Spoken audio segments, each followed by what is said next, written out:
And that can be a problem. If you use it for the assignment, because you will not get any result, performance gain. But of course, thread is still useful, because most of our problem, we do not want to solve it using only a single thread, because things run concurrently, right? For example, while you are browsing, okay, you can also receive the data at the same time. Okay? Or maybe you move the mouse, you're busy clicking here and there, while it is serving your clicks. Right? You want it to download and display the content on the web pages. Right? You do not want, like, when you move your mouse, that the CPU pay all attention to your mouse. But then you stop downloading the file from the website. So that will be not a good kind of system. What you want is things run concurrently, even though you have a single processor. Okay. So for example, if you use your desktop, you can see that you can open up multiple tabs, you can open up multiple system, right? While you're playing the video, you can also browse, right? Now, even though you have a single core, it's still able to do multitasking. So it appears to you that the program is actually run in parallel. Actually, it's not. It's just an illusion that it is running in parallel. What it does is it switches between all these processes very quickly, so they appear as running in parallel. But what is happening is it runs concurrently. Okay. By learning this, we will also learn how actually do this text using form. This is what we have learned before in our OMP. Okay, we want to also have this. Now we want to see how the original thread, okay, program performed. Okay. Actually, thread exists even before OMP or API or GPU. Before GPU exists, they already exist. Because our first computer is a single processor, single core. Okay, yesterday, last 2 days, I talked about this.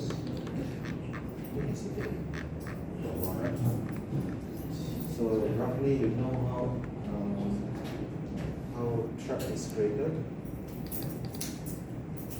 You create the threads, and then you assign the function that the threads should run, and then you can pass in the parameter inside this parameter as well. Okay. Once you create already, the main thread needs to wait for all of them to finish. Join here is all those threads is going to join here, and when it joins, you can terminate the program. You cannot terminate while it is running because the master thread is terminated. The operating system will kill all the child thread as well.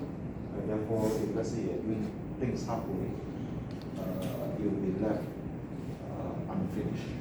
And if that's the case, you have a lot of problems. Like, for example, database you update halfway, then after that suddenly it gets stopped. You don't want that happen. The database is corrupted.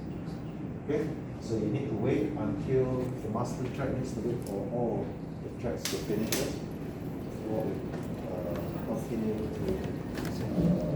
terminate the program. Okay?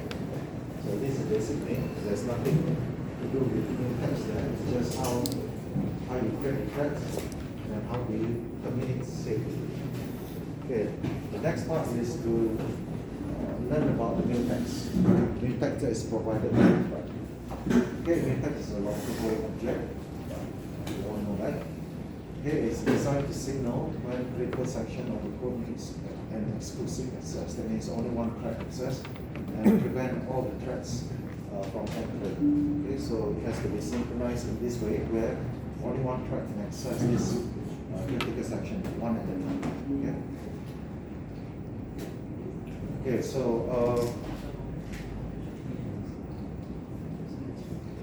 we can click on this.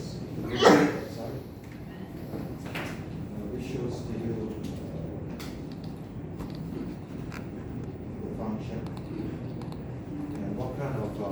is provided by the object. You can lock, you can unlock, you can try to lock. Just like OMP, remember test lock. So try lock is something similar, except that this one you try to lock, but if it fails, then you will just get out. Okay? If you manage to lock, then you succeeded locking, and then you just go and do your job. So it slightly depends on test. Test is you just want to find out whether the lock has been locked. Right? And if let's say it is not locked, then you can proceed on to lock. Here, try lock means if it go to lock, it locks straight away, and you can access it with the critical window straight away. Okay? But if fail, then you can do something else. So something similar like a test lock, except that this one you will attack the lock and you succeeded, then you lock. Okay, so you have some code example that you can see there. So some code example. Okay, you got mutex, you lock before you enter into critical section. Line 11 and line 12 is the critical section that you want to look at. Okay, so you have to lock first. Line 10, you lock it. Okay, and lock the mutex. So mutex is an object. Mutex is created there. It's an object. And then when you lock, now you can safely enter into this critical region, because you don't have to worry that multiple threads comes in. Let's say multiple thread is printing the block as well. You can see here thread 1 is print block, thread 2 also print block. But thread 1 print 50 times asterisk characters. Thread 2 is going to print as well. Print 50 times the dollar sign. Okay.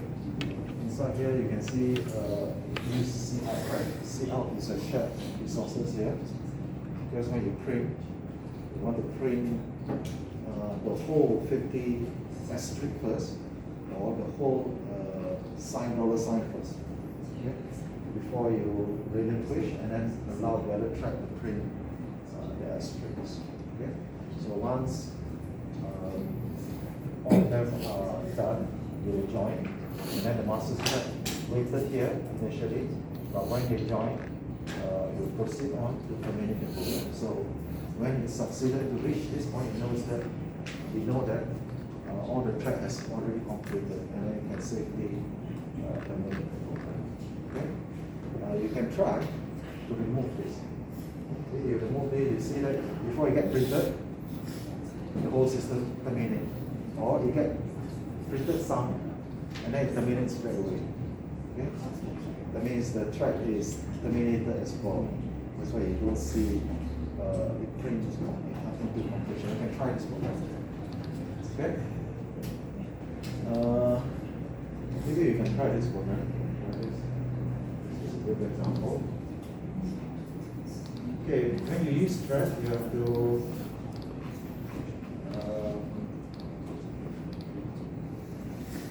enable it somehow. Maybe the ID is intelligent enough to enable it for us. Let's see. I don't remember whether you can enable automatically or not.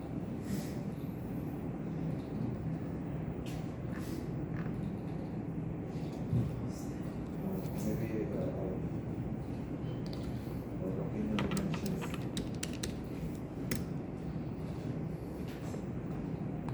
Does not mention, that means automatically you will know that it has to include the library. So let's try a new one. So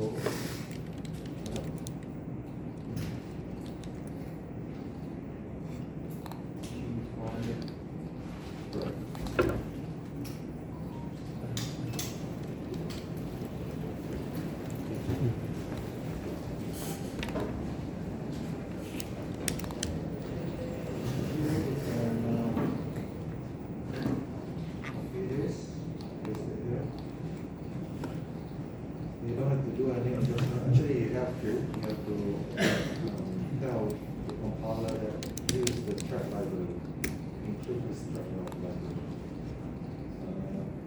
But I think this ID is intelligent enough to see that there's a track, and then it will just compile together with the track library. Let's see whether it does that. Yeah, it does that, so we don't have to manually do it. So you can see that it print out. So in this case here, thread 1 succeeded to grab the lock first, and then to print until finish, until completion. Okay, we print until completion before the second thread able to grab the lock and then print to completion as well. As you can see here, this drawing, make sure that the main master thread wait for it to complete. Let's see whether, I'm not sure whether maybe our computer is fast enough. You don't see any difference there. Let's see whether there's a, whether you see, I think the operating system is intelligent. It knows that we do not wait.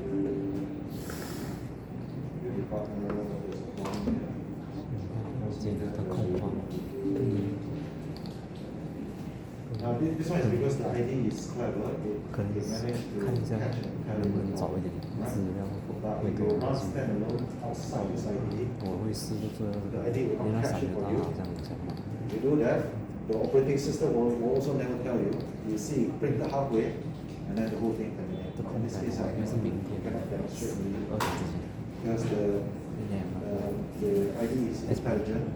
Once it finishes, you find out you didn't wait. Okay, and then you allow the thread to complete running, and then you tell you the print out the error message, tell you you did not wait. Okay, so you have to go in and do the adjustment. Because I run the ID is actually helping my threads to complete the operation. I cannot, unless you go to the command line interface and you run outside the ID, you will see the effect that I was talking about. Okay, let's try to see if I don't lock. See the garbage there? This is what I mean. Because you're not protecting the C out. Okay? So the two thread is racing with one another. Okay? So the second thread managed to run first, managed to print out $4 sign. Okay? But before you complete the 50, then thread 1 comes in and then print out the 2 S3. And then after that, the second thread managed to print some more, and then you're competing with one another. You can see that this is base condition. And every time you run, you get different result because it depends on who is faster. So it's a garbage there, right? You don't want this to happen. And this is the thing that I was talking about. When you have a rate modifier, right, these are the problems. Okay, they are racing with one another. But if you put up this lock, then you will protect this C out here, and therefore you will get the nice one. Okay, does it mean that the S strip will run first, then only the $ sign will run? I mean the second thread will run? No, not necessarily. It can be the other way around. In this case here, thread 1 is faster than thread 2. Okay? But if you run on multiple times, maybe you can see that $ sign comes out first. Okay? And then the S strip comes out later. Okay? Because when you run them concurrently, the order is not deterministic. Okay? But it is protected. You can see that there's no race condition in that. But they did not tell, because when you run concurrently, both of them will start to run at their own pace, right? So see who is faster grabbing the lock. Okay?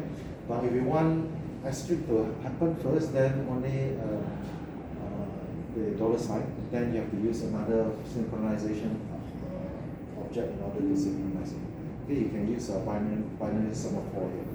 Okay, where if let's say you want the second thread to run first, okay, so the first thread will wait for a signal from the second thread. So the second thread will grab and then print and then signal to the first thread, then the first thread will print. If you do that, then the order will be always like that. Okay? But in this case here, this mutex does not guarantee the order, but it guarantees that only one thread can enter into the critical section.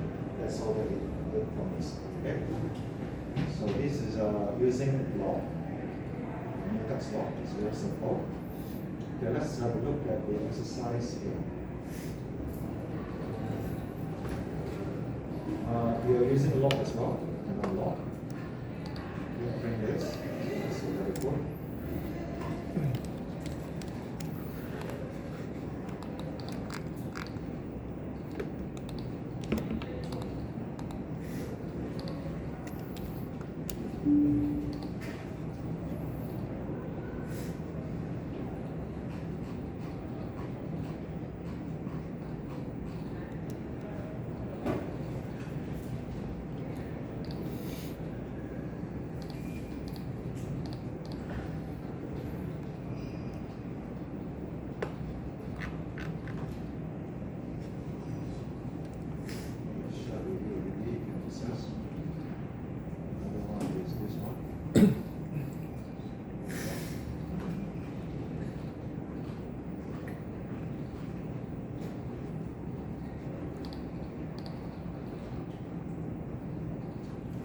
Okay, you can access now. Okay, we will look at the code for this.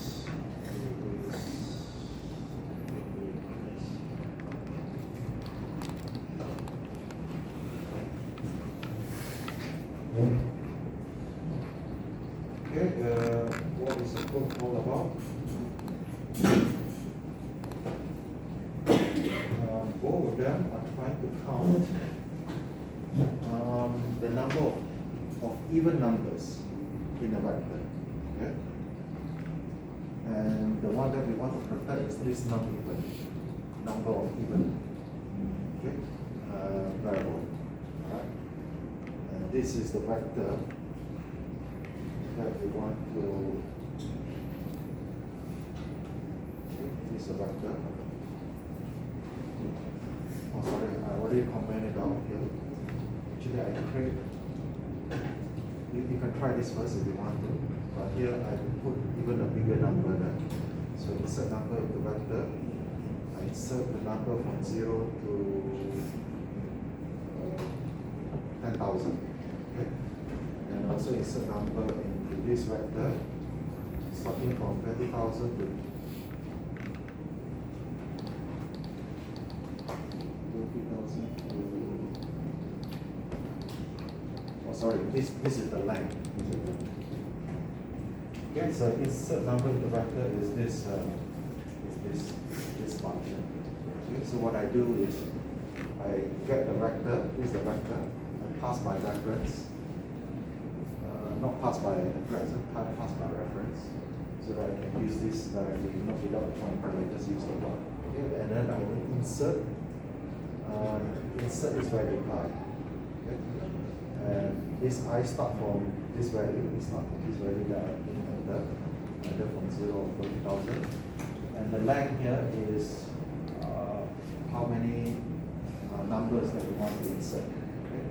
So you look at number of times and then you kill it. And always at the end. So you'll have the. So this is the vector, right? Now when I create the vector, I did not specify how big the vector is. So the vector actually is variable size. It can be 1. It can start with 1. If I put the value inside there, it is 1. Okay? If I put another value, it will increment. Become 2. Okay? If I add some more, it will increment. So vector object is kind of intelligent. It does not reserve the space in advance. It reserves as you add it. So when I add it in, the size will increment automatically. Alright? So that is one advantage of a vector compared to array. Array is fixed. That means when you declare the array the first time, you have to specify the size, right? So when you specify the size, the memory is allocated in advance. You use it or you don't use it, it doesn't matter. But you waste that memory, you don't use it. But here, when you create a vector, this is an object vector. When you create, it's empty the first time. And when you add, then you just create. Then you add some more, you create. Now you can add to the front or you add to the end. So I add to the end. It means I add to this. Let's see, this is the front, you add to the end. Okay? So that's why I put the end. Okay? V is the vector. V insert and V n. You find the n and add it. Okay? So that is what this thing is doing. You get from 0 to 9,999. Okay? And then this one into the second vector, called numbers 2, starting from this number, 20,000, until 29,999.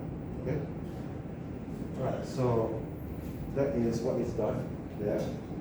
Okay, and next, I create a thread, I call it T1, T2, and both of them will run the same function. Okay, the function count event. Okay, let's see the count event. Event is this one. Okay. And again, the count event, I pass the vector, I call it numbers in this case here, and also pass the num event.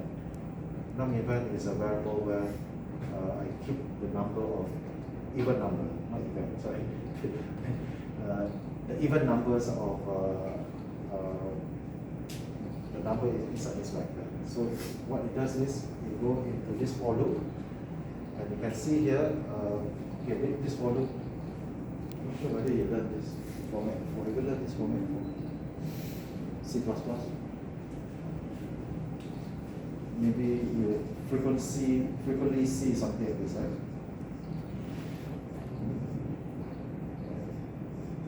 Something like that. This one you're familiar with, right? Now this one is a C style. Okay. And now C++, because it's backward compatible, so you understand this as well. But in C++, we prefer something like this. Okay. But in order to do this, you must make sure that this one must be an object. It cannot be I. Okay. I is a primitive number.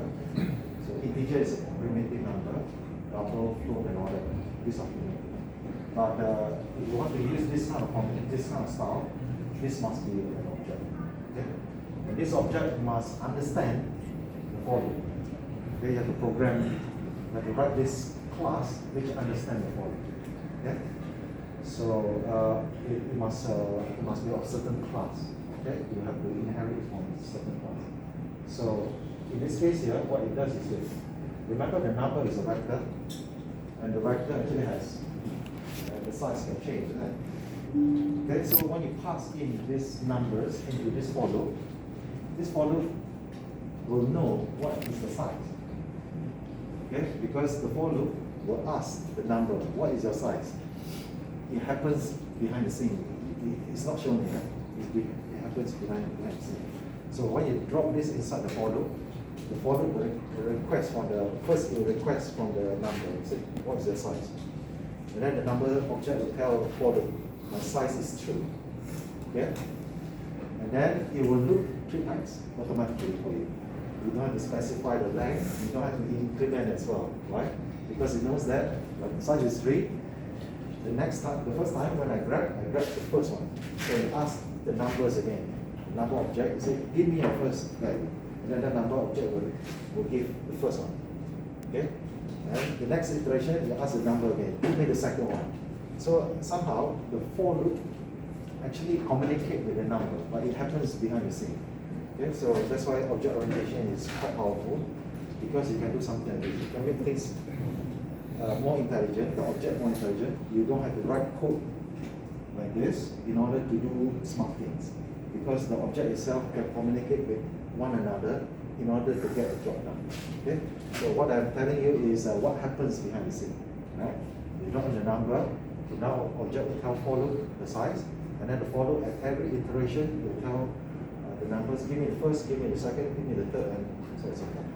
So whenever you give the number, you give the instance to the for loop, that instance goes to this end. Okay, it goes to this end. So this end, if let's say this is an integer, this vector is integer type, right? Because it's integer, right?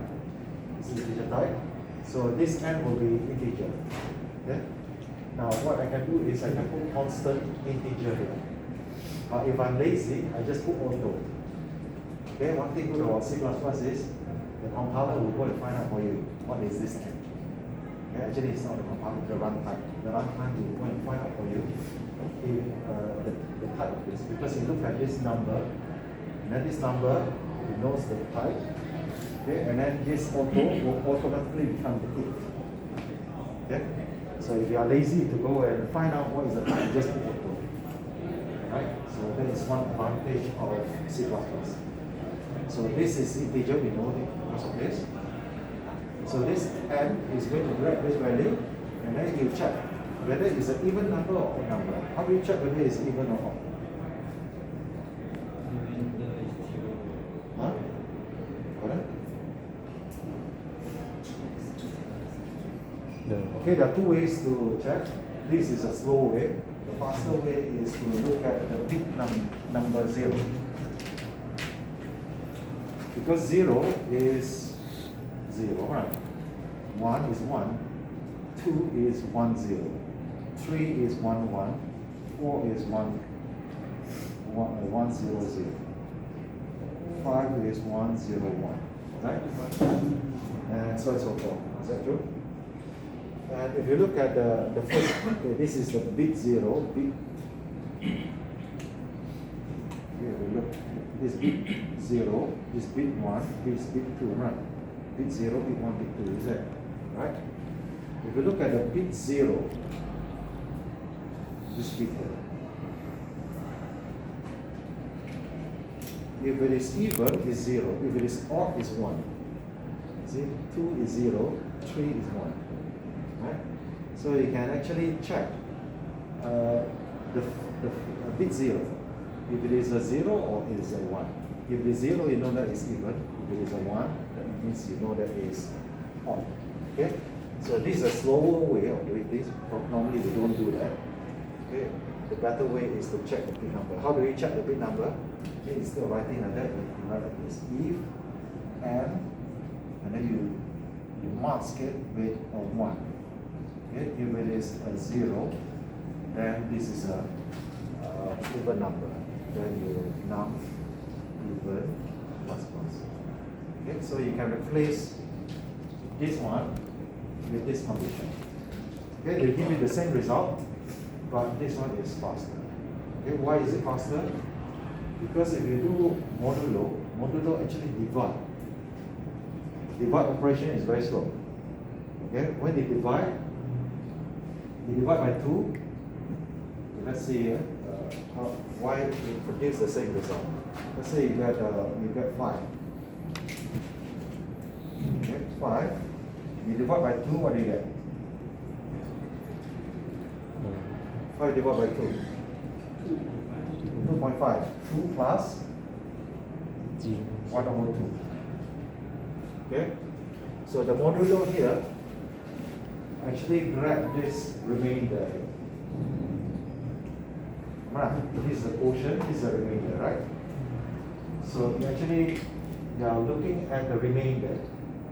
Okay, modulo means you are looking at the remainder. So 5 modulo over 2, the modulo is 1. Okay? And 1, you can see here 1 is this 1. Right? Same thing here. 4 divided by 2, you get 2 plus 0 over 2. Right? So 4 modulo 2, the remainder is 0. That's why the result is 0. And you can see here it is also 0. Okay, so modulo actually is looking also at bit 0 as well. Right? But the operation of this modulo is actually divide. And this divide is very costly. Whenever you divide, the processor has to work very hard, multiple cycles in order to compute. Okay?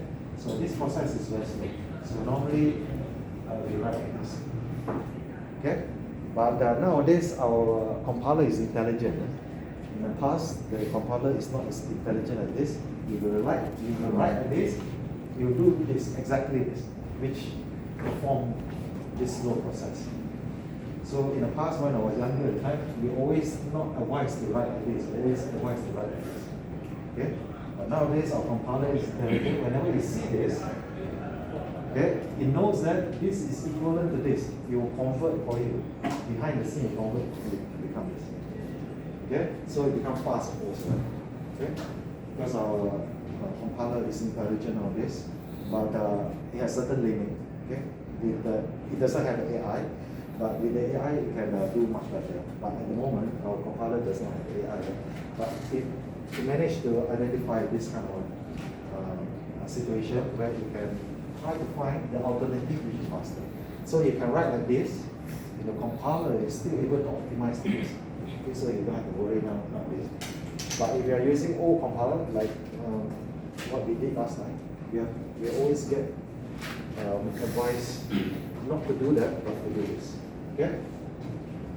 Alright, so here we know it's going to count the even number, and you can see from here, I create the thread 1 and thread 2, and I pass in this function, okay, function, and both of them will run this concurrently. As you can see already, we have race condition, right? Why? Because both of them is going to read modify right this. Okay, how about the number? Will it read modify right? You also touch the number. But do you need to protect the number? Do you need to protect the number? No. Why? Because you are not writing anything, you are reading only. Okay, if you are reading for a global variable, it's fine. Because you are not changing the value. So there is no risk condition there. Who read faster, who read slower? Nothing changed, right? Things will change when you start to write. Okay? So when you start to write, then you have race condition. So here you start to write already. That's why you have race condition. How about this n here? Will there be any race condition? No, because you are dividing, right? You're not writing into n, so no problem. Okay? Now even though you write into n, it's fine still, because this n here is local, it's not global. Okay? Even though you write into this n because it's local, when I do auto like this, right, it will create inside this function. So if the two thread is run in this function, both of them will have n, but they have private n. And therefore, it's fine to write this n still. If you write it, it's still fine. But how about this number? If you write into this number, then you have to protect this, because this number comes from outside. Okay? And you cannot guarantee that come from outside is the same. But in this case here, it's not the same. We know that it's not the same because we passed two different numbers, right? One is this number, the second is this number. So in this case here, you can write. So you have to look at the situation. If you write into it, but they are not shared, then it's okay. But if they are shared, then it is not okay. But how about this one? This n here. Is it the same? Okay, if it's the same and I do change it, then there's a problem there. Why? Because I change it and it's from the shared variable, then I have to protect this. Okay, so this one is changed. This n here is changed. Let's have a look. Pass in as a third parameter, right? First parameter, second, and third. So the third one is this one.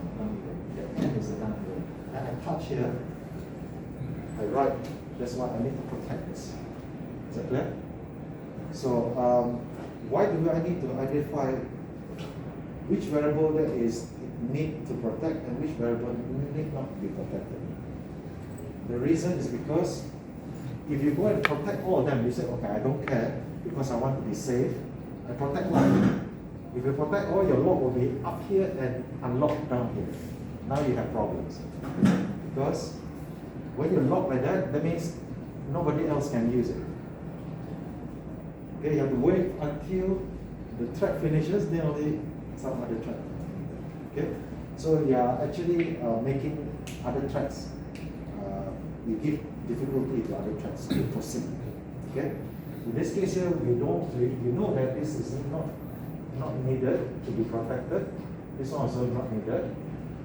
So we don't protect this too. We only protect this because this is the one that we touch and we need to protect. If you protect only the relevant one, then your code will be run faster. Okay, so although you can protect all, because you say you want to be safe, but you will not get the performance that you want. Okay, so you have to be really careful here whenever you protect.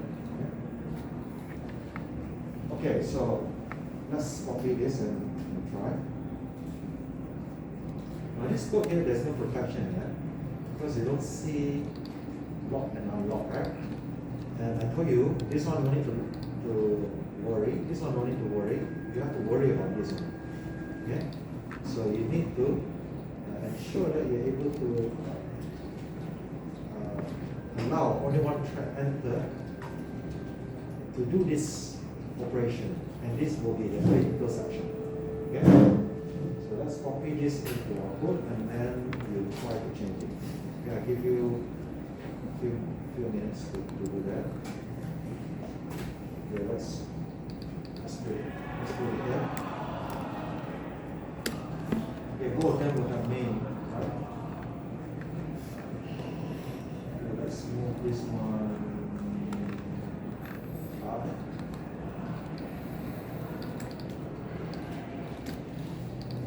Okay, all the same except the last one, vector. So just don't need to put the vector. And this one, because I want to have name there, let's call this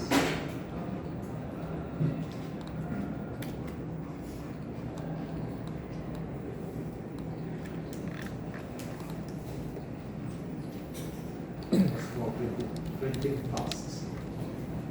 Okay.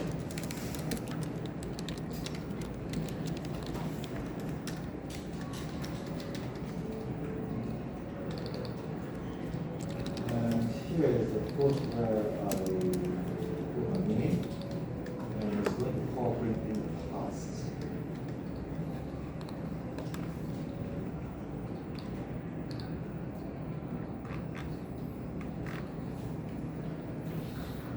Okay. That's that. And this one we'll call count.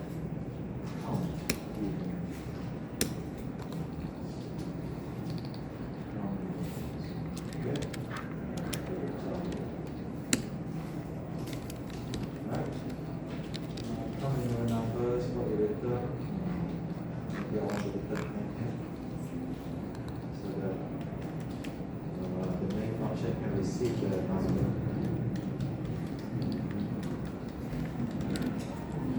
Alright, if I run this program, you see that they will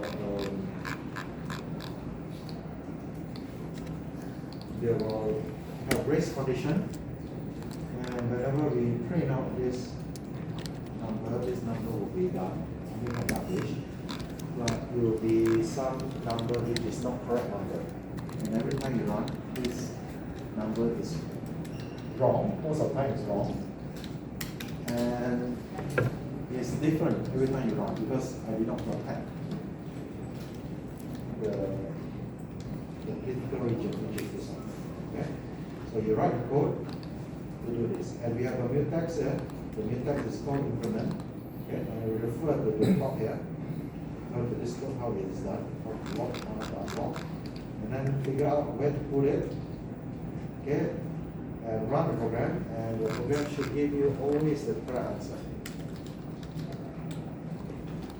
Okay? Do you try that? And let me know if you succeeded or you failed. Printing tasks for integers. What? Okay, what is the correct answer? Okay, let's use a single thread to compute.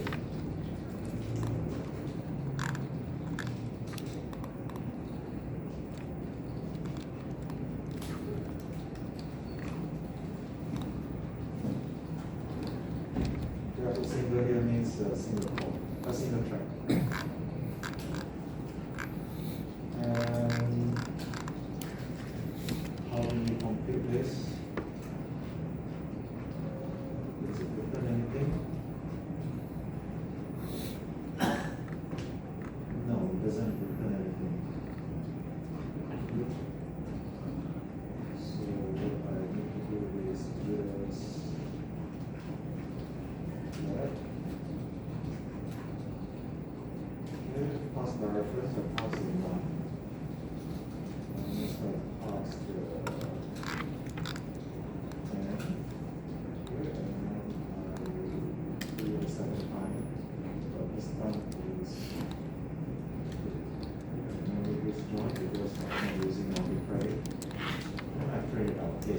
this one is a single thread. The master thread is going to be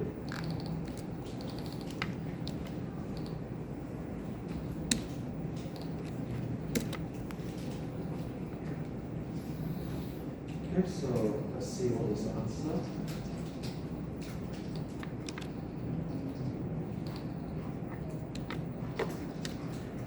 The total number of even is 10,000.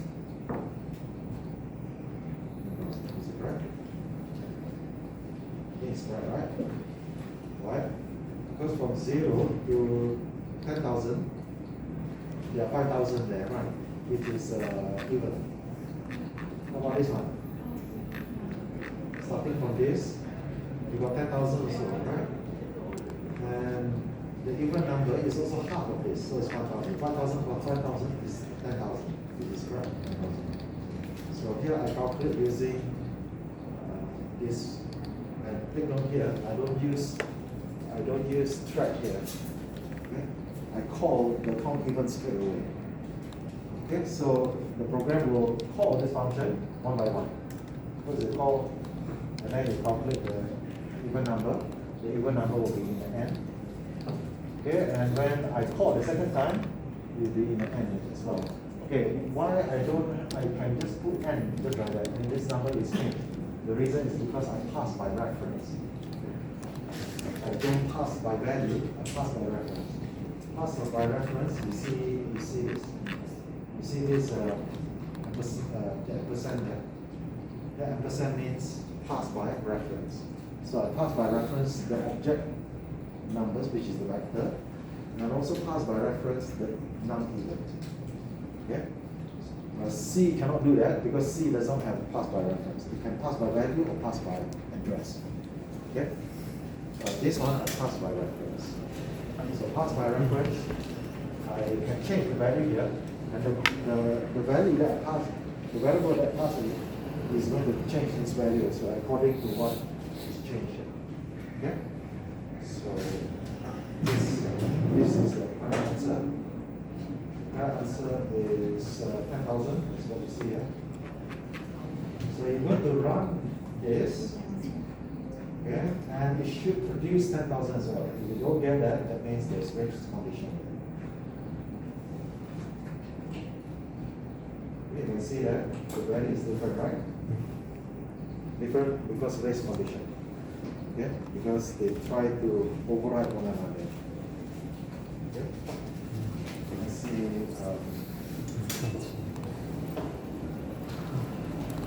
what happens.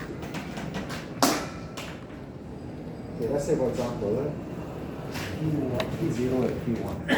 We got two choices. Suppose the n at this moment here is equals to let's say 100, 1,000, let's say. Okay. So this thread, when you read modify right? So you read, and you read as n is 1,000. Okay. You read it, and then you modify. Okay, modify. Let's say modify n plus plus. So n plus plus, what do you get? You get 1,005. Okay. Now suppose at the same time here, okay, this is timeline. Because you don't protect the critical section, and therefore thread 1 can come in halfway before you complete it.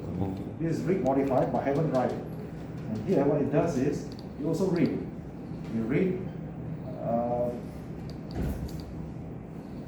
this number, also 1,000, because you haven't managed to write this value. So when you read the whole value. Okay, and when it does n plus plus, also same thing, you get to this number as well. N plus plus, you get to the same number. Okay? And then now this thread managed to write. So you write 1,001. So right now here it becomes 1,000. Okay? And then when you come in here, you also do the writing, and then write its own 1,001, and that value doesn't change. Okay? The value is still the same. By right, it should be at this point here, it should be 1002 already, right? But because you can see that this happened, but before you're able to write, this happened. Okay? And you are reading the old value, not reading the new value, reading the old value. So right now, both of them increment to the same value here. So when you write, and this override by right, you should write 1002, not 1001, because of race condition, get to this situation. And this is also the reason why the number is smaller. Fair enough? Because if race condition happen, you write the same number multiple times. And this happened one time. And now you know that how many times that race condition happened. Race condition happens 560 times. Alright. It must happen 560 times. Right? Because this happened 560 times. That's why your value less by 560 times. So you can predict also how many times that race condition happens from this number. Okay? So every time you run, that number will change. This number will change.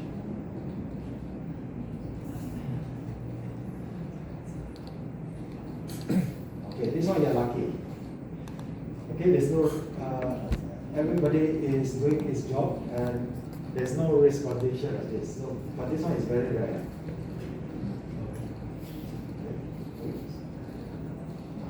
Okay, this one is like 5,000 times. 5,000 times. This one lucky. 5,000 times. Lucky. This is less than 5,000 times. Okay? So you can see without protection, you will always get undeterministic result. But if you protect it, you should get 10,000, just like the original single thread, which is this one, 10,000. Okay, you see, the 10,000 is always 10,000 because it's only single thread, does not have any risk condition. Okay, you go in and then you change, and then you go to the next topic, which is deadlock. Okay, try it now. This one is very simple. The example is already given very clearly here.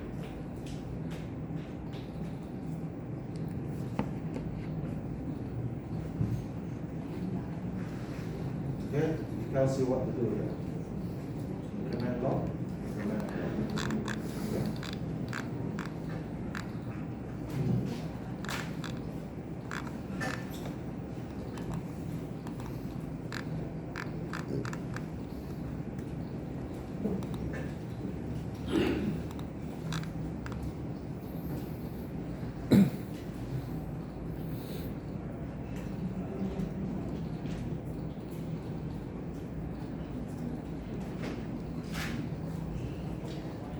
Okay, another thing that I want to stress a little bit here. You see, when I print after I join. Can I print before I join? Why? He said cannot. Why? Why you cannot? You don't. It's not that you cannot. You can, but then why you don't print before you join? Why? Because the channel join. Because what? Need to join first. Yeah, I know. That's why I said you have to join. But why do you need to join first before you print?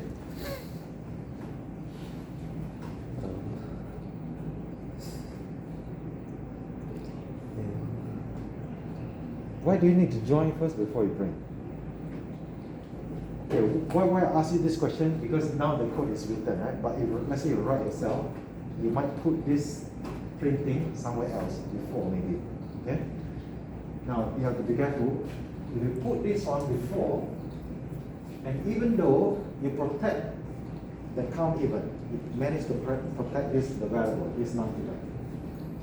You protect it correctly, but your answer is still wrong. No, your answer is correct, but when you print, it print the wrong number. Why? That means when it count the non-even correctly, but when you print the wrong number. If you put this one up here, that will happen. You print the wrong number. Even though the number even is the correct number eventually, but you print the wrong number. Why? Because it's got two threads need to combine together and got the answer. No. No, because your num even is actually protected already. What I mean is, you manage to protect this. Okay, so your answer for num even is guaranteed to be correct. But when you print the wrong number. Why? If you put this above here, you might be printing the wrong number. Maybe I'll show to you later on. After you've done it, this one will always keep, if you put it this way, you get the correct answer. But if you interchange them, then you see occasionally you will print out the wrong number. Although your num even is actually correct. Why?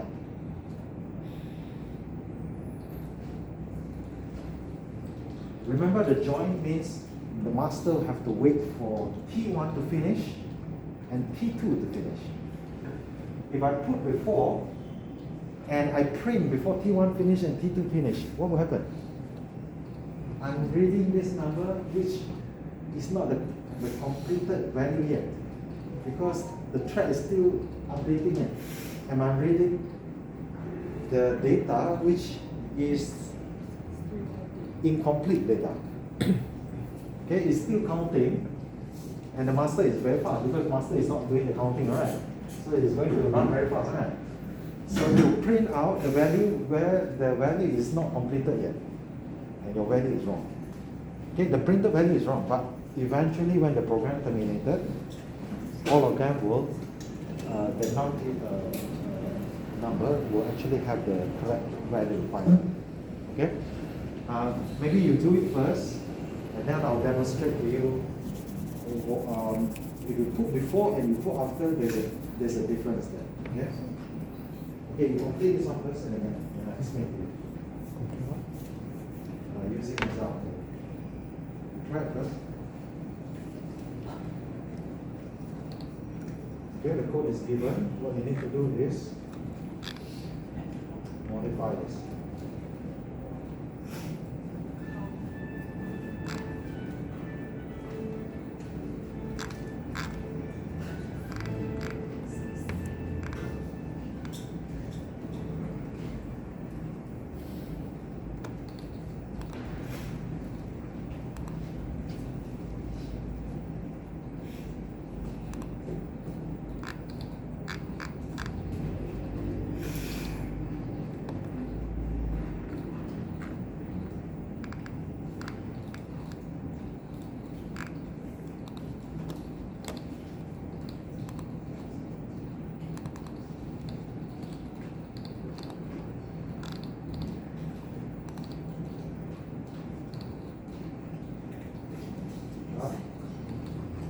Should be very fast. You only put 2 lines.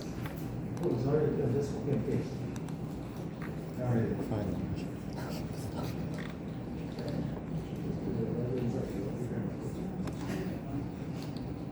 Place appropriately where the lock, where you should lock, and where you shouldn't lock. Alright.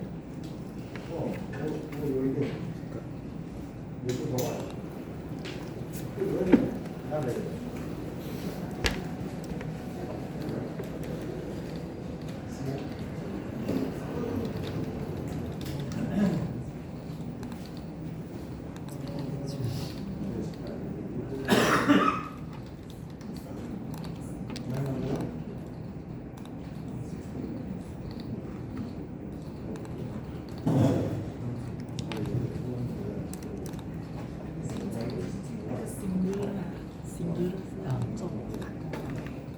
你改这边这个call implementer，你要放 implementer 还有 unlock，可是我不确定位置，要看哪里。没有，在之前，因为我拿那时候2个号码都一样的，就是我。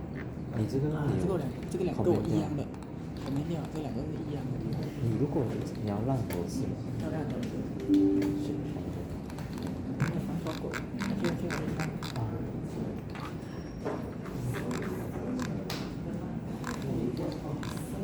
Okay, create use console. 为什么你放 error，好像我 declare 这个东西，然后为什么 error？好像我 declare 这个东西，然后还是是它 L 是这个东西，一下，我还没有看。对对对，要放这个是。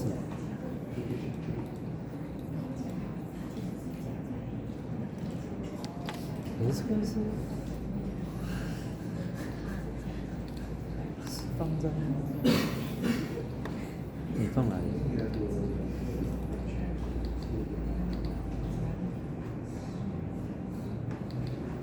对呀，我不是很懂。那个理由。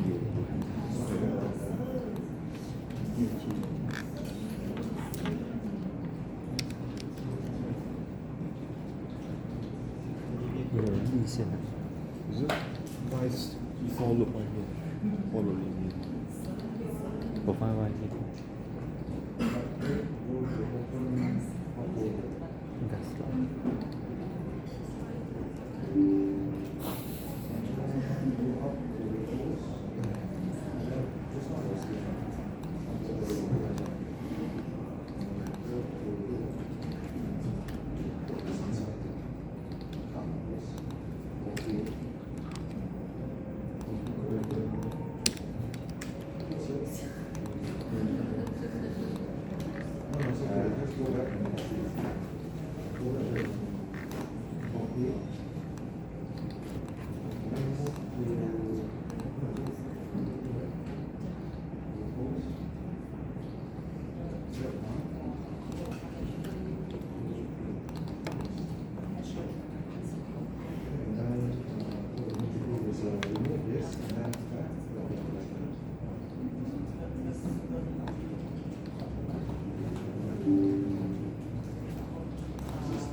我说比过。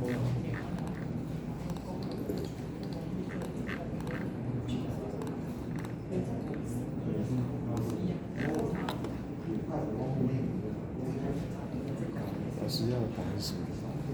老师要的答案是什么？我也不知道。你的没有错，你的那个 error 很处理。这个我是丢在里面的。可是我第一个还出错了，还出一个。你做到一个不一样哎，一个不一样。就好像一个1之前一个可以的，可以的。这样。我太晒了，那个都。哦，OK OK。啊，这个做到了。不是。老师讲放这两个。没有问题啊，不是。啊，是。我是做到就是这个一样的了。啊。不是啊，确实不一样，我不懂。一定要一样嘛。啊，对，就是我不懂老师要的答案是这样子，是不是？就是even number 是一样，是不是？一定要一个两个一样，因为他讲不一样，他是错的。不是，就是他要的答案就是这个，是不是？啊，是。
Yeah, you get the result there, but that is not the ideal case.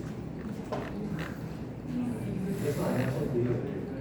It's not the ideal case. Right? You can get the result.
it run correctly, and I see many answers. Okay, the first answer I see is this.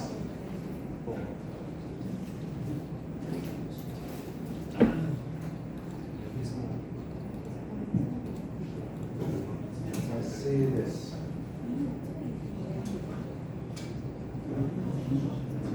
Right?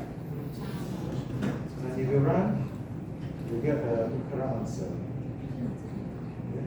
You see it's correct. So you can run multiple times, you always get the correct answer. That means you fix the problem. Just now, sometimes correct, sometimes it's incorrect, right? But then you fix the problem. And some of you write it this way. Agreement 是一样吧？一样特殊。 Okay?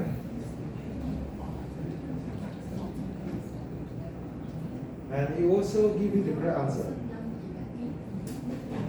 Right? And some of you write it this way. I think none of you have written this way, but I'm sure to you that you can write like this as well. And it also give you the correct answer. Okay? It means that everyone will give you the correct answer, but which one is the best? Yeah, theoretically, inside is the best. Because you only try to protect the critical region, and that critical region by right should be as small as possible. Okay? So if you ask me which one is the correct one, all of them are correct, but this one is one of the best. Okay? Theoretically, it's one of the best. But if you check the performance, this one is really, really bad performance. Okay? The best performance is you put outside. That means the for loop which is outside. But that is also not a good solution, in fact. Because why? Because both the thread is not able to execute at the same time. If you put outside the for loop, you put outside the for loop, that means 你拿掉这句话的话， the thread has to complete the for loop before it releases it. Right? So if the thread is slow, the thread has to wait until the first thread complete the for loop. Okay, so that is not good because if let's say you got multi-core, then they cannot run concurrently. One have to wait for another. Okay, thread one have to complete the for loop, then only thread two will start. Okay, if you put inside here, okay, is one of the solution as well. But this time, because lock and unlock happens multiple times, and this is not a good solution as well. Because why? Although it produces the correct answer, but you have to lock and unlock 10,000 times. And locking and unlocking is very slow. So you got penalty problem here. Okay? But both thread can run at the same time. That means concurrently as well. Okay? Just now you put outside, it will run like this. This time it will run like this. Okay? But it is bad because lock and unlock happens many times. So how do you improve the performance while getting it to be as small as possible like this? The best thing is to create a local variable. Let's call it integer I, or maybe sum, or total. Okay, put it as 0. So this is private because I put it locally. And here, instead of doing this, I total up. Okay? I'm not going to protect my total because my total is a private variable. So it's not shared and it does not need to be protected. Okay? What I need to do is I lock and unlock here. Okay? And non-given is added like this. Okay? So if I do this, then this is both better because The critical section is the smallest possible. It's only one statement. Okay? Second thing is, I don't lock and unlock 10,000 times. One thread lock and then the same thread unlock one time only. I got two threads there, so it's going to lock and unlock only twice. So this one actually is the best solution. First thing, why best? Because the critical section is smallest as possible. Second thing is, you lock and unlock only one time for one thread. So if you got two threads, you go to lock and unlock two times. Okay? So if go fast, and also we've solved the requirement where the critical section should be as small as possible. Okay? What did I do? I just create the total, which is a private variable, and then I loop that. Okay? Here I don't have to worry that it's going to race with one another, because this total is the private value, which is local. Okay? So you have to increment, and then I add it into this number. Now this even num-even is the global variable, right? That you need to protect. That's why I have to lock and unlock while I add. Okay? So this will produce a correct result as well. And this is actually the best solution. Okay, because I don't measure the performance gain, right? So you see this. This will produce the best, one of the best results. Okay?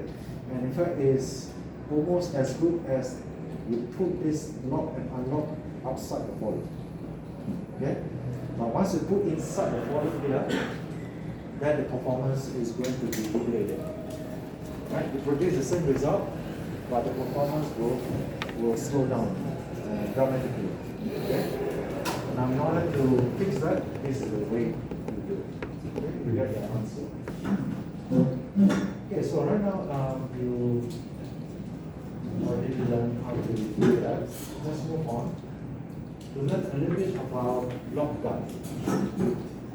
Now, lockup is something similar like just now what you saw. Just now is basically the pure text in a raw form because you have to lock and unlock. Okay?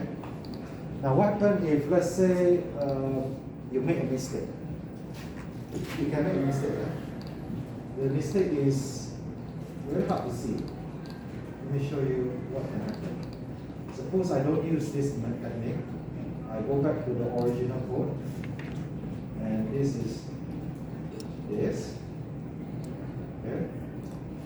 And then when I lock like this. And when I unlock like this.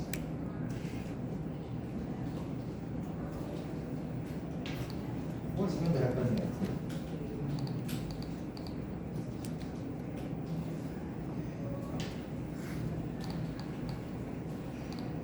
Is it alright? Is it correct in the first place? Okay, in this example, it's not so critical because eventually it is going to unlock. Okay, but this is not the correct code. This if you put the lock there, the unlock must be down below here. Why you don't put inside there? Because there's an if condition there. If this is not true, it will not unlock. Then you got problem. Okay, so there can be a mistake. How about something like this?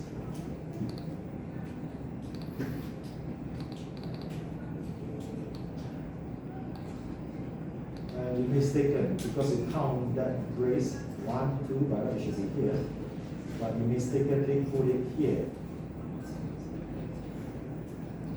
Okay, let's say you put it here.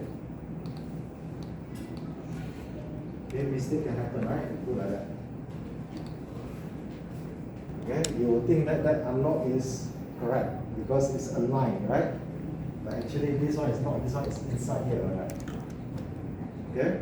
And this also can cause problem. Okay, because you lock and then you do a for loop. And in the for loop you unlock. You unlock how many times? You unlock 10,000 times. You lock only one time, you unlock 10,000 times. What is going to happen? You happen race condition. Okay, because why? Because you unlock so many times, you lock only one time. You unlock so many times. Okay, so you have race condition. with other threads. Okay, so this is the danger of that. That's why we try not to use this kind of lock and unlock sequence because you can make mistakes. Okay, what we want is a monitor. Okay, a monitor will provide you a better way of locking. Okay, let's see how we lock it. We use lockup. Your lockup looks like this. Alright. Okay, and then that's it that you need. You just put the lock nut there. Okay. And that's it that you need. Nothing else. You don't have to lock and you don't have to unlock explicitly. You just create the lock guard and that's it. And this lock guard actually is a monitor. Okay? So let's see how we solve this problem because it doesn't show the solution. Let's create a lock guard. The lock guard is under thread also. And the main is also the static mutex. Okay, so I'm going to copy this and put it here. Put it in my code. If I were to use lock guard, I don't want to make this kind of mistake, right? What I do, I just do this.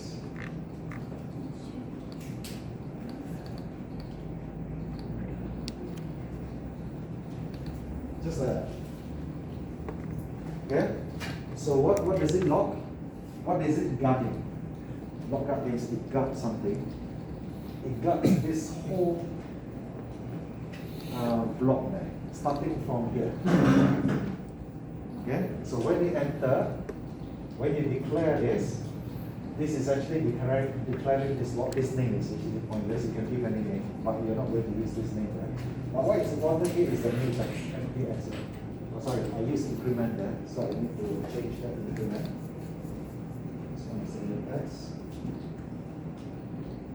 Alright. Okay, so I pass in this increment and it will lock this increment. Okay?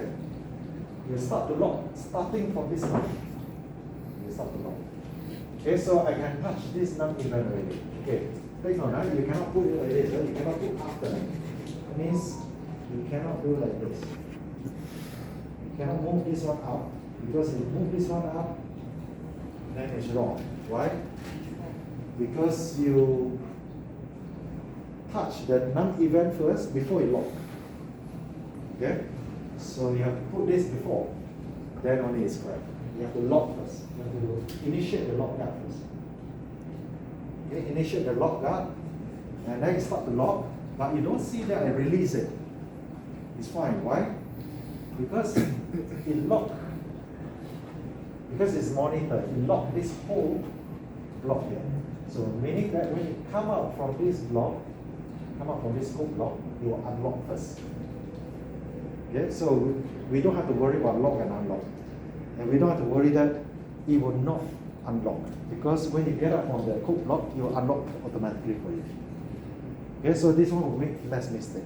But sometimes it's a little bit hard to program. Because sometimes, as I said before, if you have if-else statement, you have to lock and unlock in if-else statement, which is possible. If you do it correctly, then this one will not work. You have to use the first idea, not this one. Okay? But this is much foolproof, meaning that if you make any sort of, it's very hard for you to make mistake. You just put the lock in there, and it's very hard for you to make mistake, and the program most of the time will run correctly. Okay? Now the same thing, I can put this outside here as well. Okay? Meaning that it will lock starting from there before the if, and then it will unlock when you get up from this volume. Okay? When you get up from this volume, it will unlock. Okay? Now I can also do like this. I put it outside here. In this case, it will lock when you enter into this function. Okay, it starts to lock starting from that line. And then you do all the volume, and when you get out from this function, then you unlock. Okay? Now take note. If you lock here, you can put some statement here, right? You can put some statement there. That statement is not applicable. protection happens after you create it. So don't put anything that you need to protect before, you have to put after. Okay, you have to make clear. So once you put like this, it means that this whole thing here, starting from here to here, will be protected. Okay, when you get out from that code block, it will be unlocked automatically. Okay, so this is block up. It's something similar like what you have seen before, except that the way you create lock and how you lock and unlock is different. Okay, and this one you make is potentially you will make less mistake. So I suggest that you use this more often than the other, unless the other this is not able to solve the problem, then you use the lock and unlock that. Okay, which is this time. Okay, you can try this. You can put it outside here. You can put it inside. And you still give it the same result. That means the answer is always correct. Okay, 1,000. 1,000. Do it how many times? You will be still 10,000. Okay? It will never give you the wrong answer. Okay, the same thing. If you put outside here, also the same result. Put outside here, also the same result. Except that which one is better? That is the question. Okay. Right, so we are done with that. Let's move on. To continue this logout, I already mentioned to you how the logout is done. Okay, let's look at the exercise. This exercise is showing to you how to use this logout. And also show to you the race condition. Okay, let's copy this.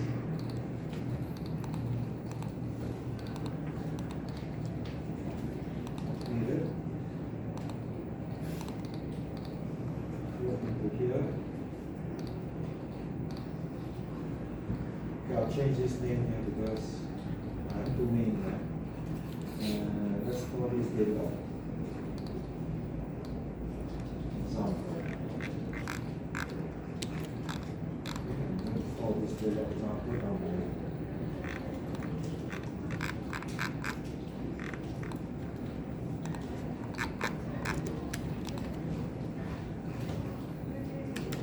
You can run the program. I think you will get into deadlock.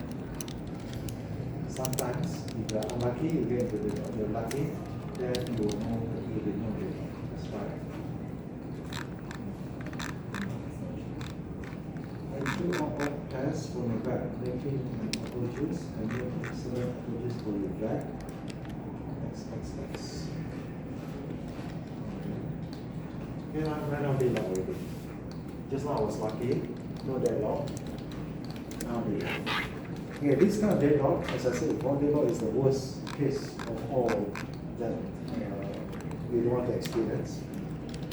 Because once you get into deadlock, the program cannot proceed. Two threads that we created inside there cannot proceed. The only way is to kill the program by closing it. Okay, so right now it's in deadlock. Yeah? So, but then deadlock will not necessarily happen. If you are lucky, it will not happen. If you are unlucky, then it will happen. Okay? So let's run again. Now I'm unlucky. Deadlock. Deadlock also. Deadlock. Now deadlock all the time. It's not this. Okay. 你是改了？这是跟最后一个命题下来改的啊。Okay. So what you need to do is change the code so that you don't have the data. Okay. Let's see first. What is the problem? So actually, I discussed this last week. Our lecture, what was it? Friday, is it? Friday, I can't remember. Night time. Okay. Okay, here I have two new texts. One is print, is to protect the C out. The other one is to protect the variable called back. Okay, so it's mprint. Mprint new text for the print, new text for the back. So it's protected two things. Why do I need to protect the print? Because if I don't protect the print, I have race condition when I print, just like what I showed to you just now. Everybody race try to print and then they start over one another. Why do I need to protect the back? Because the back is the global variable which the two threads is going to read, modify, write. Okay, so I need to protect it. So I need to protect the back and also the print. Okay, now you look at make apple juice, which is the first function, and the second function, throw out pair.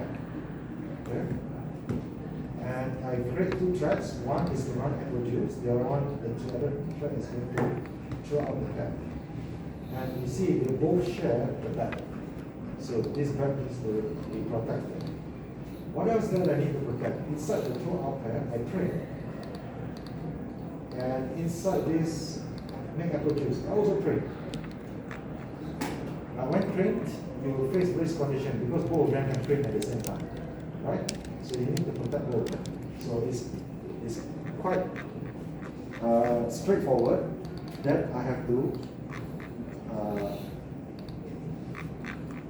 lock before I print, unlock after I print. Okay? The same thing, I lock before I change, read, modify, write the back, the content inside the back, and I unlock when I am done with it. Okay? Now let's look at the make apple juice. I call the print guard at the top there, you see that? Okay? Why do I call the, sorry, not call, I create the lock guard, which is the print guard and print. I put right on top there. Why do I need to do that?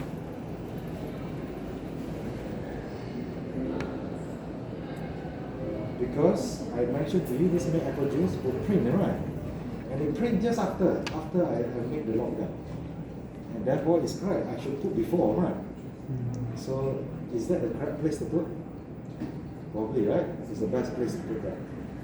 How about the back guard? I put the back guard because I need to protect the back. And when do I use the back? I use it here. Okay? But this one actually is reading the size. Most probably I don't have to protect so early. I can protect a little bit later. And where do I need? Will I change? I only change when I'm here. Okay? When I'm here. But take note, the other side, the other function, the other track is going to touch the back as well. It's going to write it as well, right? So most probably you will think that I should put it here. But actually no. You should put it even before. That means even here you are reading it, you have to protect it as well. Why? Because of race condition. Now let me explain a little bit. If all the track is just reading, then there's guaranteed no race condition. Okay? All tracks read. Okay? All tracks read global variable. Okay? If they are reading on it, this global variable, they are shared global variable, then guarantee there's no race condition. Okay? But suppose I have a different situation. I have a different situation, right?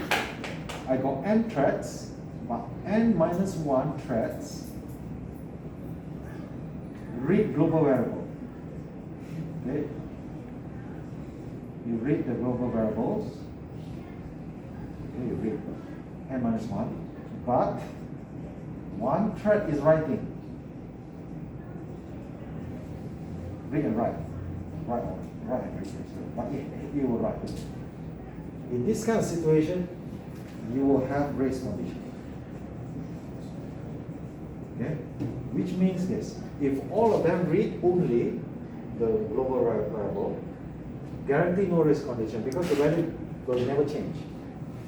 But if at least one of the threads, okay, is writing, then you have race condition, right? Because while I read and modify write, okay, before I'm able to write, somebody else read. Race condition, right? No, not because you should do atomic step. That means read, modify, write at one go. So you cannot allow anybody to read while you are actually doing read, modify, write. So here, when you write, you will have this kind of situation. Okay? So as long as one thread is writing this global variable, then you have to protect it because there will be race condition. Okay? If all thread is reading, no race condition, but at least one, then potentially it will cause race condition. So in this case, I know throughout appose function is going to write into the back.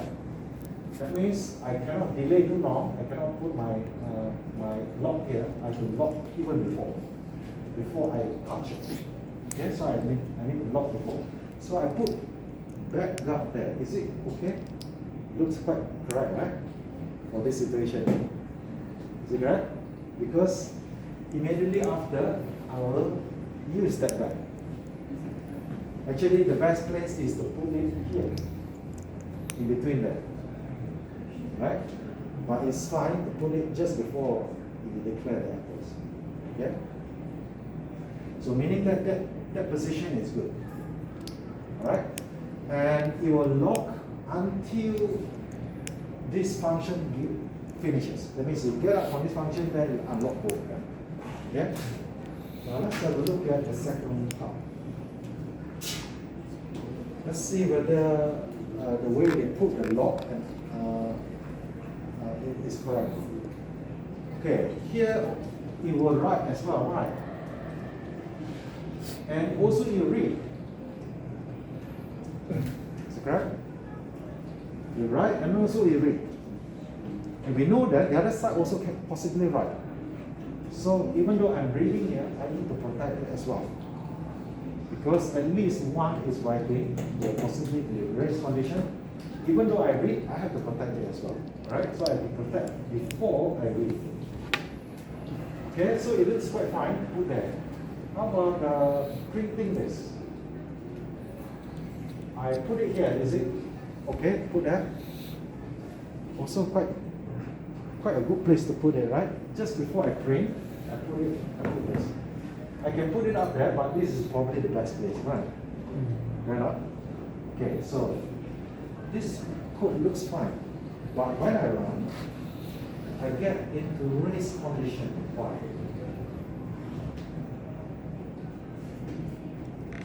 The first time when I run, there's no race condition because I was lucky. But the second time, third time, fourth time, always race condition. Why do I get race condition? Everything looks fine. I protect it, and I protect it just at the right place. Before I use it, I protect it. So what is the problem here? Why do I get into race condition? Cannot go two. Huh?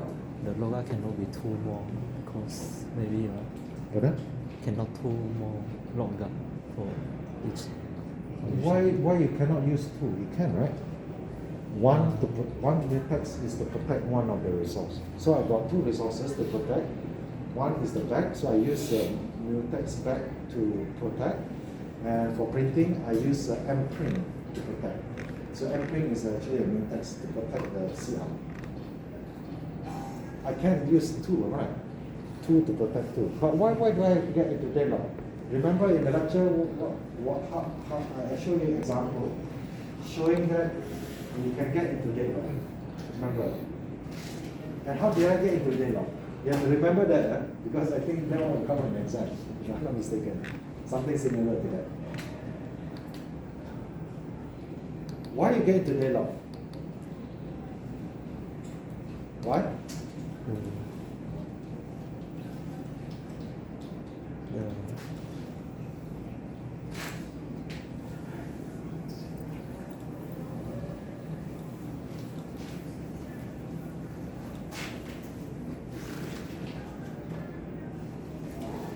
Let's say I got two mutex, right? Let's call this mutex M1 and mutex M2. Okay, I don't use the same name there. I just want to write in a simple form. Okay. Now remember, if I do M1 acquire means I log it. Okay. And then I do M2 acquire, and I enter into critical region. So this is the critical region. And when I finish, I release M1. Okay, and also release M2. Okay, this is done by track T0, let's say. Okay, and then I have another track T1. I also need to acquire 2 before I enter critical region, but I do it this way, M2 acquire. Okay, and then M1 acquire. That means I acquire in the different sequence.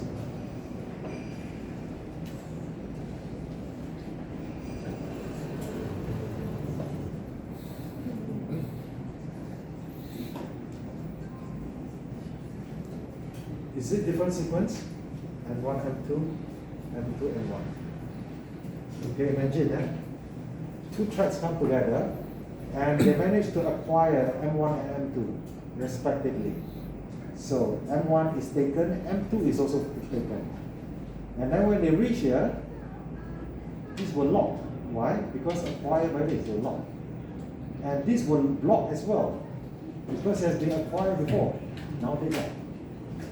And this is exactly what happens here.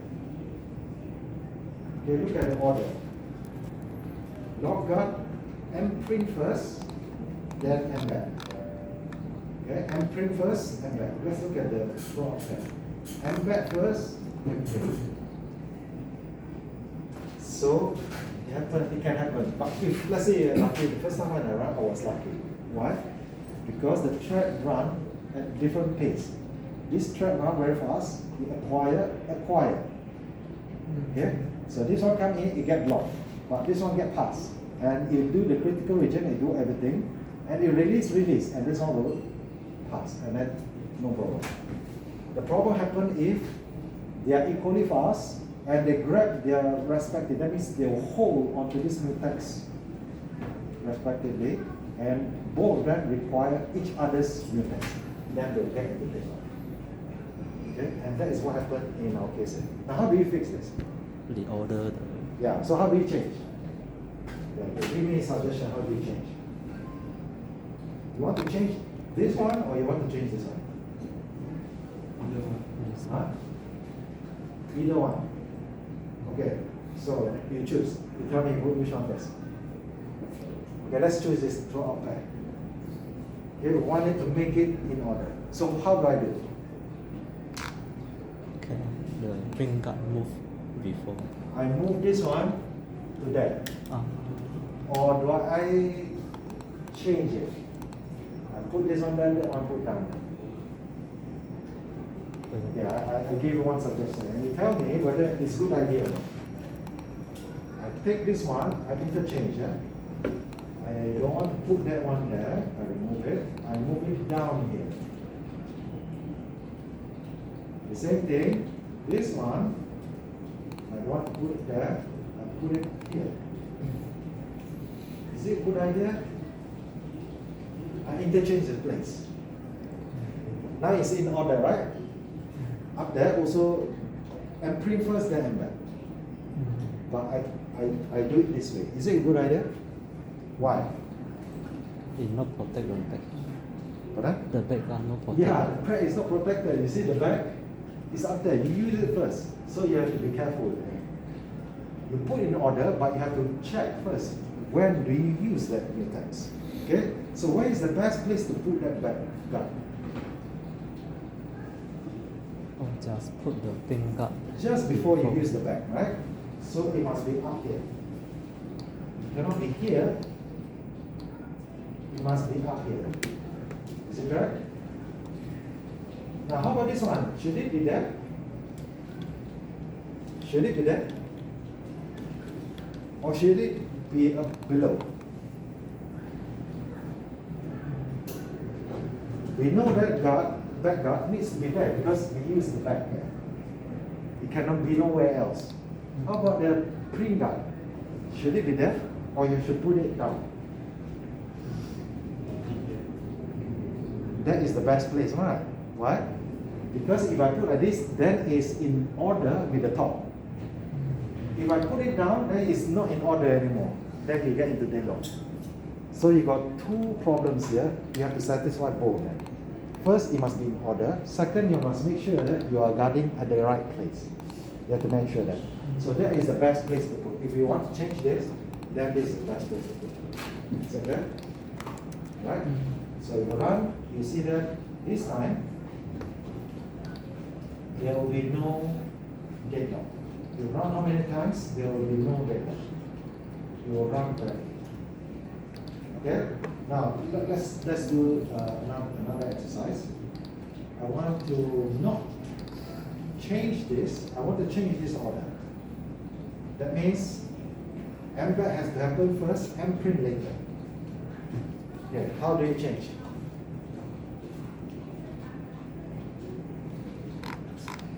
How do you change it? The best way to change. Take off the Okay. print guard and make it able to Bring the print guard down to below this back guard.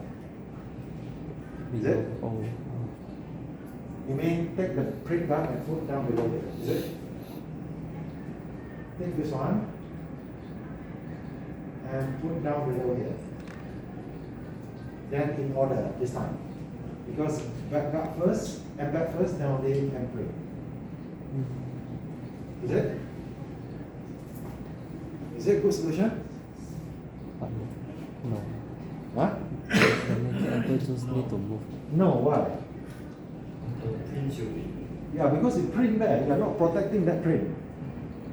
You put it here, you're not protecting the first, and you get race condition, right?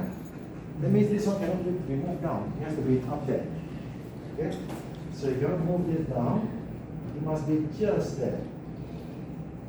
Okay, it must be here.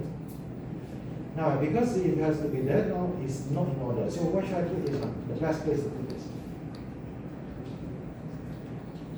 Where's the best place to put this? Up.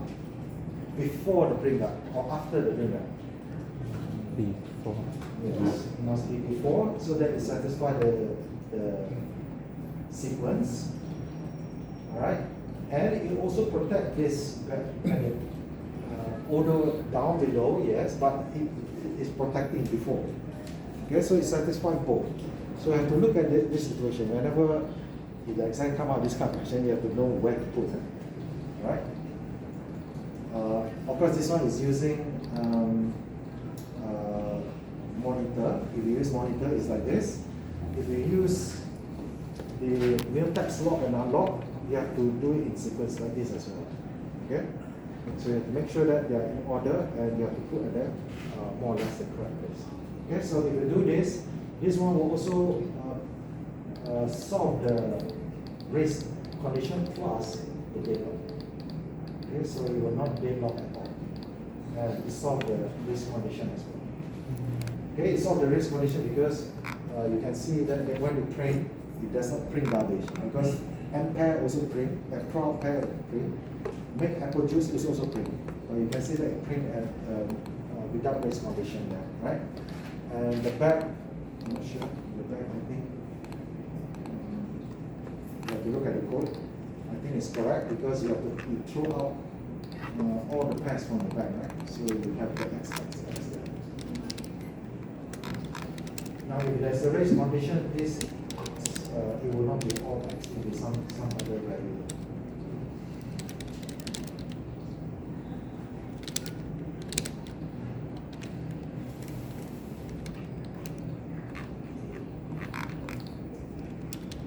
Okay, so that is all for this. Actually, I did not go through this, but we have gone through just now, the lockout and all that. So basically, the correct order is like what we showed just now. Either this or the reverse, but you must make sure that both use the same sequence. Okay, that's all for this P5. Okay, next week we will look at P6. Because just now I showed to you because of my computer, so just need to do it on the board because I see some of you haven't get past compilation error. Usually you know how to solve your compilation error.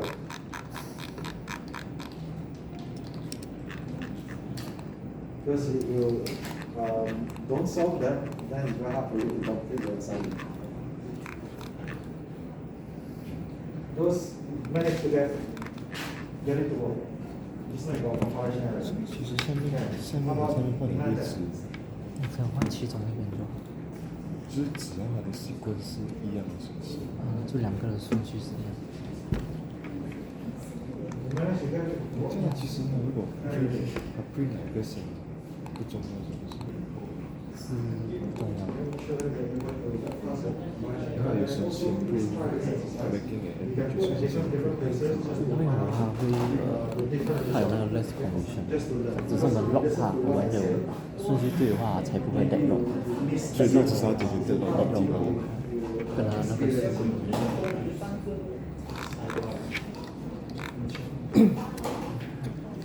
Chinese New Juicy Zip 加争议丁家汉我觉得应该是3500干微少你应该是威力你是住哪里？如果马六甲那边，还是可能要来回啊。那其实 Well, you want to get the access. Right now you can access because you automatically set to 以我过来的经验来讲，500肯定是不够。 track access. 你是这样，你是而且我那时候重点是，那时候我还是住 KL。 Jackson Chai. Jackson. 如果你不 care 这一点钱，你过后可能转正或者读回来也 OK 啦。可是如果你觉得不划算的话，是就不要。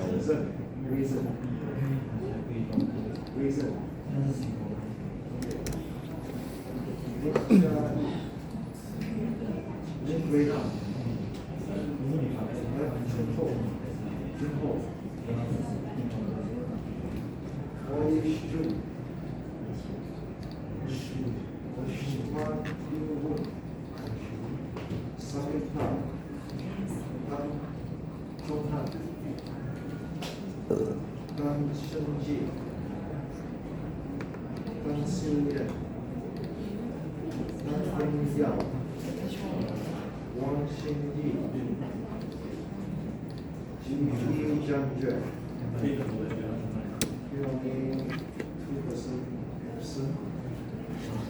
Can you try this exercise? I know that here the next exercise I will do most of the exercise for you.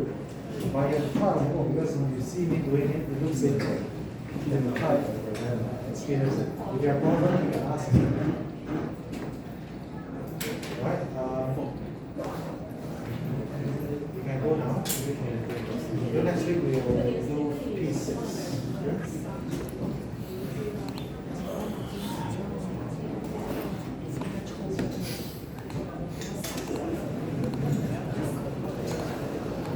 不要看大标题，其实是阿妈爬床的真经。这我台湾地震的事。